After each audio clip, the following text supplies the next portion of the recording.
The advertisement in the Deseret Weekly ran 4 plain words longer than Cassia Ambler could rightly afford. Widow wants 1 cook, honest wage, honest work.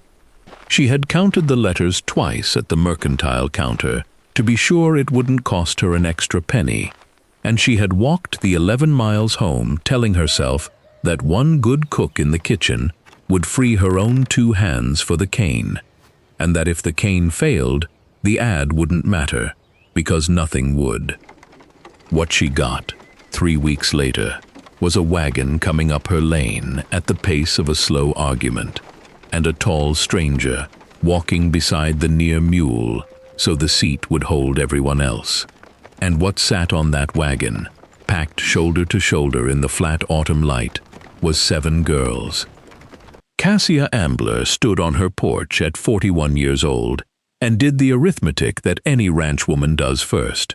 1 cook she had asked for, 1 mouth to feed in exchange for the work of 2 hands.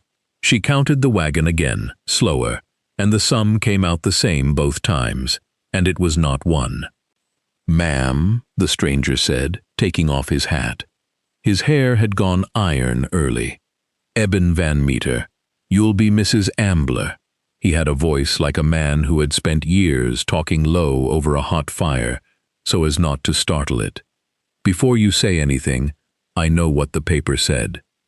I can cook for a ranch and cook well. These are my daughters. There isn't a place I'd leave them, and there isn't a wage that would make me try." She might have sent them back down the lane right then. She had planned to, in a general way, for whatever surplus arrived that she couldn't feed. But the smallest one, no more than 3, had already climbed down over the wheel by herself, marched up the porch steps on fat, determined legs, and taken hold of 2 of Cassia's fingers as if they had been left there for exactly that purpose. "That's Lula," the stranger said, apologizing with his eyes. "She does that. I can't teach her out of it." Cassia looked down at the little hand, and the years she had spent alone came up in her throat all at once, and she was very glad her back was to the man, so he couldn't see her face do what it did.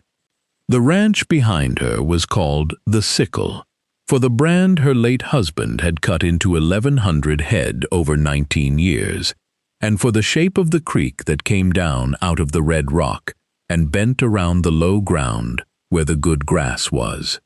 Eben Ambler had been 44 when his heart stopped him mid-afternoon the spring before last, stopped him sitting with his back against a fence post at the edge of the field he had just finished planting, his hat over his eyes, the last seed of 40 acres of sweet sorghum cane already in the ground. The men who found him said he looked like a man resting. Cassia had chosen, ever after, to believe them exactly. He had planted that cane for a reason pinned to the wall inside the house on a paper she did not like to look at. A mortgage note of $600, due after harvest, held by the land company in the rail town of Bishop's Ford. Cattle were down 2 years running, but sorghum syrup, the clean amber kind a family bought by the gallon to get a whole winter sweet, that sold, and 40 acres of cane could make it, if it were cut at the right hour and pressed and cooked by somebody who knew how. Cleven had known how. Cleven was under the cottonwood now with a smooth stone at his head. And that was the trouble Cassia Ambler had not put in the advertisement, because you cannot fit ruin into 4 words. She could ride and rope and doctor stock. She could not cook syrup. Nobody left on the Sickle could. The cane stood ripe in the field, turning from green toward that dusty purple that meant it had maybe 2 weeks of sweetness left before the first hard frost turned it to sour water, and she had no maker, and without a maker, the whole crop was cattle fodder. So when the stranger said the word cook, some tired and desperate part of Cassia had heard a different word entirely, and hoped. "Mr. Vanmeter," she said, when she had her face back, "before we speak of daughters or wages, what did you cook before you came looking for a kitchen?" Eben Vanmeter turned his hat once in his hands. "Sorghum, ma'am," he said. 14 years. I ran the cook pan for every mill between the Sevier and the Sanpete line. I'm what they call a syrup maker." A cooker. He glanced past her at the field, and she watched him read it the way she'd read the wagon. Fast and correct. "That's a good stand of cane," he said quietly. "Somebody planted it who meant it, and nobody's touched it, and it's about to be too late." Cassia Ambler let out a breath she felt she had been holding for 14 months. "Mr. Vanmeter," she said, "I believe I asked for the wrong kind of cook, and I believe the Lord sent me the right one anyway. Bring your girls inside. We'll talk about the wage after we've saved the crop." There was one hired hand left on the Sickle, an old high country man named Ort Hemphill, 58, and made mostly of opinions. And Ort Hemphill did not think much of what he saw climbing down off that wagon. "A cook and a passel of girls," he said to Cassia in the barn, not troubling to lower his voice as far as it needed lowering. "Beggin' your pardon, Ms. Ambler, but a syrup run is man's work from dark to dark. Who's gonna strip 40 acres? Who's gonna feed a press? Them oldest two ain't but children." The oldest two were, at that moment, walking the fence line without being asked, and Ort would have told you they were sightseeing. Cleora Vanmeter was 18, and she had gone down the pasture with her father's stride and her father's stillness, and she had come back to say plainly, "Your east water gap's washed out, and there's 9 head bogged in the seep below it, and if you leave them past dark you'll lose 2. She hadn't asked permission to notice. By the time Ort got down there, she had already cut willow and staked the gap, and the 9 head were on dry ground. Melva Vanmeter was 16, and where Cleora read stock, Melva read machines. She had walked into the falling-down shed where Cleven Ambler's 3-roller cane press sat under 2 years of dust, lain right down under it in her good dress, and come out saying the middle roller bearing was dry, and the sweep beam cracked, and she'd want green hide and a day. She got the day. On the second morning, the old press turned over sweet and true under one blindfolded mule, and Melva stood back from it, with grease to her elbows and the particular joy of a person who has made a dead thing live. "That there," said Ort Hemphill, watching the rollers pull their first green cane through and the pale juice run down the trough, "is a mercy." It was as close to an apology as Ort came, and Cassia let it stand for one. The others fell into the work like water finding its level. Coralie, who was 14, went straight to her father's side at the long sheet-iron evaporator pan and never left it. She was the one everyone would come to understand who had the gift, the maker's gift, the same as Eben, and he taught her the whole autumn long with a skimmer in his hand and few words. Delpha, 12, took the ranch's account book off the shelf where it had sat closed since a man died, opened it to the last page in her father's hand, and quietly began keeping it forward. Nola, 10, had the horses. She walked the press mule in its endless circle and gentled the haul teams and could load a cane wagon level as a floor. Ludi, 7, ran the great copper skimming kettles between the pan and the hog trough, tended the garden, and read out loud to the little one at night, in a clear, small voice you could have set a clock by. And Lula, who was 3, held whatever hand was nearest and named the barn cats, and was, by unanimous unspoken agreement of everyone on the Sickle, the reason the work went sweet. "Skim it clean," Eben Vanmeter told Coralie, over and over, the two of them bent in the steam. "You take off what rises, all that green foam, all that scum the boil brings up. You take it off, and don't get tired of taking it off, and what's left runs clear. Leave the bitter on to save yourself the trouble, and it'll cloud the whole batch, and you can't ever get it back out once it's cooked in. You hear me? Skim it clean, and it runs clear. Coralie heard him. It would turn out she heard him about more than syrup. They cut cane for 11 days. Stripping came first, walking the rows, knocking the long leaves off the standing stalks with wooden paddles so the juice wouldn't turn grassy, and every hand on the place did it, Cassia beside Cleora, Ort beside Melva, until their shoulders sang. Then topping the ripe seed heads to save for next year's planting. Then the cutting itself, close to the ground with the cane knives, and Nola's teams hauling the green stalks to Melva's press, where the mule walked its circle and the rollers crushed the juice into the barrel below. And then, day and night, the cooking. Eben and Coralie stood at the evaporator over a furnace of red rock and hard cedar, working the green juice down the length of the pan, from the cold end to the finish end, and skimming, always skimming, the copper skimmers rising and falling, the pale scum going off into the kettle, and the syrup going clear and amber and slow. It came off the finish spout the color of a good horse, and thick enough to sheet off a paddle in a broad, flat ribbon, and Eben Vanmeter would catch a drop on his thumb and touch it to his tongue and say, most times, again, and once in a while, quiet, there. When he said there, Coralie sealed a run. Cassia had never seen anything like it made on her own ground. 9 or 10 gallons of green juice for 1 gallon of clean syrup, and the field kept coming, and the stone jars kept filling in the springhouse cool, row on row, more money in amber than the Sickle had seen in 2 hard years. On the 8th night, she watched the fire throw the maker and his daughter into gold against the dark, and she thought, we will make the note, we will keep the place.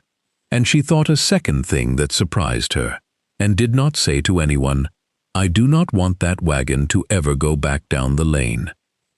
The first jar of the whole season Eben had sealed apart from the rest, and set on the mantel in the house, without a word of explanation. Cassia asked about it once.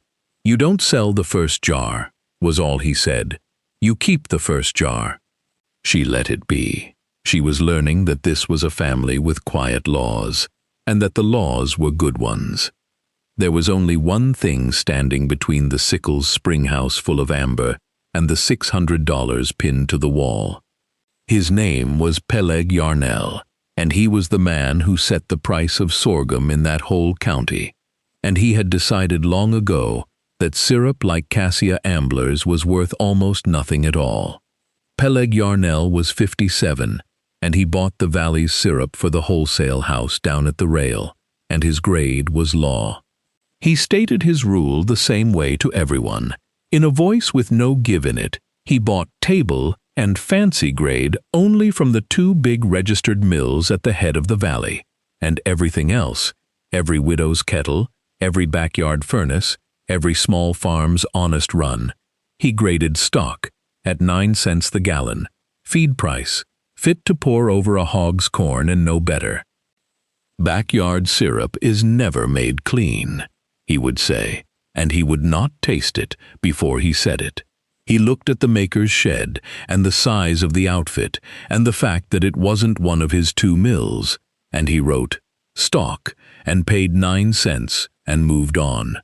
Men had argued with him for 20 years. He did not argue back. He simply drove away, and there was nowhere else to sell. Cassia's syrup at fancy grade would pay the note twice over. Cassia's syrup at 9 cents a gallon would not pay the interest.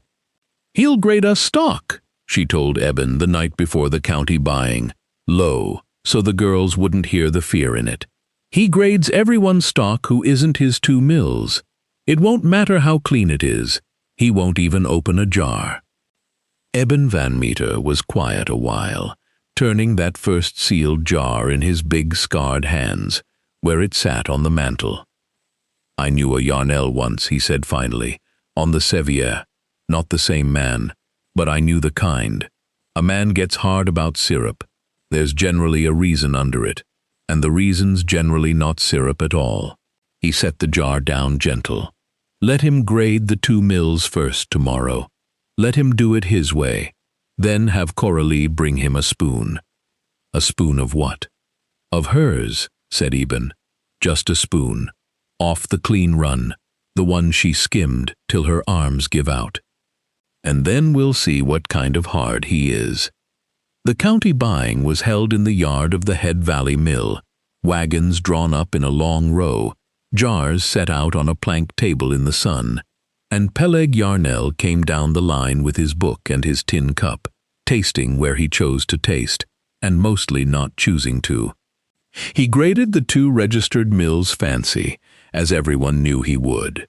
He came to the small farms and wrote stock without slowing his hand. One after another. 9 cents, 9 cents. A year of a family's work, marked down to hog feed by a man who never lifted a lid. He reached the Sickle's wagon and looked at it the way he looked at all of them, and his pencil was already moving toward stock when a 14-year-old girl with steam-reddened hands stepped up and held out a clean spoon, brimful of amber that caught the light like a held breath. You didn't taste it, Coralie Vanmeter said. Not sharp, just true. Everything else you graded, that's fine. You know your business. But you didn't taste ours, and my father says a man ought to taste before he writes a number on a person's whole year. It's all I'm asking. Taste it, and then write whatever you write. Peleg Yarnell looked at the spoon a long moment, and something in the set of the girl's face, the steadiness of it, the way she wasn't begging, only holding out a spoon and a fair request, made him take it, maybe only to be done with her. He put it in his mouth, and Peleg Yarnell stood in the mill yard in front of 40 families and stopped being able to move, because it was his mother's syrup. It was exactly, impossibly, his mother's syrup, the clean, far-back sweetness, with no grass and no scorch in it, the low, slow amber that came only off a fire, kept patient, and a foam skimmed and never once let go cloudy. He was not 57 in the mill yard anymore. He was 9 years old in a smoke-blue Tennessee dawn, before the family ever came west, standing at his mother's elbow at her little pan, with a wooden spoon, and she was alive, and she was laughing at him for burning his tongue, and the whole world smelled like this exact spoon. And he had spent 40 years, and a hard-set rule and a 9-cent price, trying not to remember that he had never once tasted it again after they buried her, because none of it was ever right, and he had decided, somewhere he'd never looked at straight, that if it couldn't be right, it might as well all be stock. "Who made this?" he said, and his voice was not the voice with no give in it. It had all the give in the world. "I did, sir," said Coralie. "My father taught me. He says skim it clean and it runs clear." Peleg Yarnell wiped his face with the back of one hand and pretended it was the sun. "Skim it clean and it runs clear," he repeated, very low, like a thing he was learning by heart or remembering. Then he took up his pencil, and on the Sickle's ticket, in a hand that shook only a little, he wrote fancy, and the full price beside it, and enough to pay a $600 note twice over. Nobody in that yard ever learned why the hard man had stood so still with a spoon in his mouth. The Vanmeters and the Amblers never told it, not that day, not in the 40 years after. You do not hand a proud man's grief around a county for talk. That was the family's other quiet law, and Cassia had come to live by it too. Skim off what's bitter and let the man run clear, and don't cook the shame back in where it can't come out. But something in Peleg Yarnell had been let up off the bottom of the pan at last. That winter, he tore up his own rule. He put out word that he would grade every maker in the county by the jar and not by the mill, taste each one, table or fancy or stock, on the syrup's own honest worth, and no other thing, and the small farms that had sold him hog feed for 20 years sold him table syrup for the rest of his life and never quite understood their luck. And every single autumn until the year he died, an old man drove out to the Sickle first thing, before the buying, and a woman named Coralie met him at the spring house and put into his hands one sealed jar of the season's first run, with her own name and the date on the paper, no charge, and he took it home and did not open it, and set it on a shelf with all the others.